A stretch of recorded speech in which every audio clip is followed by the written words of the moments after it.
ఉండేది. చాలమ్మా, చాలు చాలు. దేవుడు అబ్రాహామును పిలిచాడు. ఎవరిని పిలిచాడు?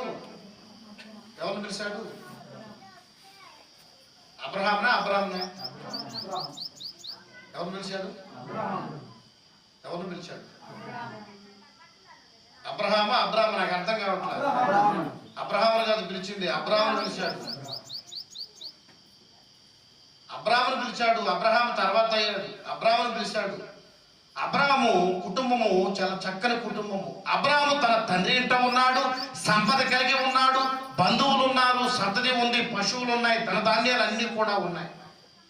కానీ యెహోవా దేవుని యొక్క ప్రణాళిక, రాబోయేటువంటి లోకరక్షకుడు ఏ వంశం నుంచి రావాలి? ఏ వంశం నుంచి రావాలని తలంచాడు? అబ్రహాము. మనం పాట పాడతాం, అబ్రహాము దేవుడవు. ఆ తర్వాత ఏ దేవుడు? ఆ తర్వాత ఏ దేవుడు? మరి ఎన్ని తరాలు అవి?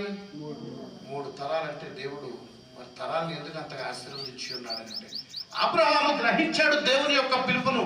ఎందుకు దేవుడు నా దగ్గరికి వచ్చాడు? అబ్రహాము, నీ సొంత దేశమును, నీ తండ్రి ఇంటిని, నీ సమస్తాన్ని